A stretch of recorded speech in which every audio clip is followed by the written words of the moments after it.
সাজ্জাদ ভাই মনে হয় একটু ভয় পেয়েছে, মানে অনেক চুপচাপ হয়ে গেল। ভয় পাওয়াটা কি স্বাভাবিক না? এই যে বাড়িতে উকিল নোটিশ, মাস্তান এসে মারামারি করা, এগুলো কয়জন মানুষ নিতে পারে? তারপরও কিন্তু বেশ শক্তই আছে ভাইয়া, দেখা যাক কি হয়। ভাইয়া, কথা হয়েছে, ওনাকে বললাম যে আমাদেরকে যেন একটু সময় দেয়। উনি বলেছে কাল আসবে। Very good. আমরা এখন একদম আইনিভাবে যথাযথ উত্তর দেব, এর জবাব দেব, দেখা যাক কি হয়। যারা এমন করে মারছে যেন ঠাডা পড়ে মরে যান, হাতের মধ্যে যেন ফোকসকা পড়ে। মামা, ভাইজান, মামা ঠিক আছে?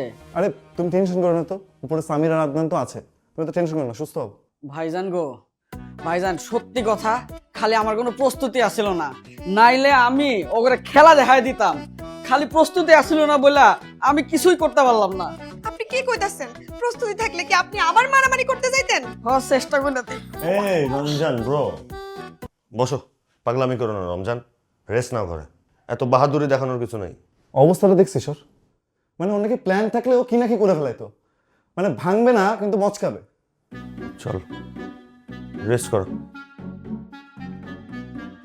আপনি শুয়ে থাকেন। বহো। ঠাডা পড়বো, ঠাডা গসব পড়বো, আস্তে আস্তে। ফোকসকা পড়বো।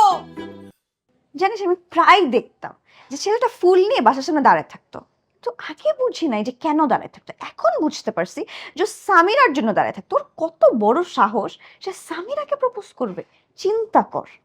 তবে যাই বলিস, আমি কিন্তু অনেক ভয় পাইছিলাম, কারণ সব বকাটে ছেলেরা যা খুশি তাই করতে পারে।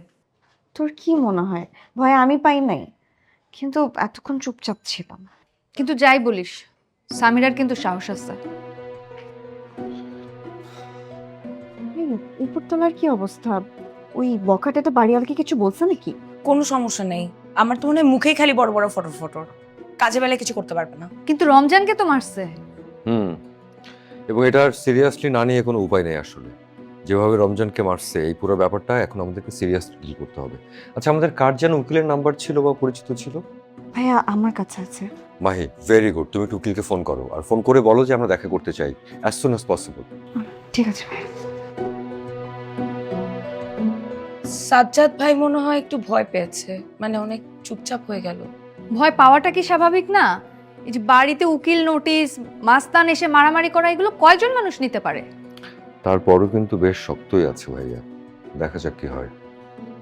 ভাইয়া, কথা হয়েছে, ওনাকে বললাম যে আমাদেরকে যেন একটু সময় দেয়।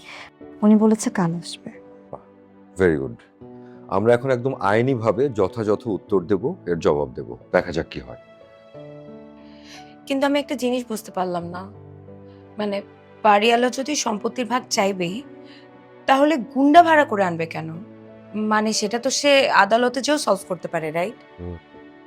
নাকি এখানে অন্য কোনো ঝামেলা আছে? আমার না এই উকিল লোকটাকে সুবিধা লাগছে না, নিশ্চয়ই কোনো একটা ঝামেলা আছে এখানে।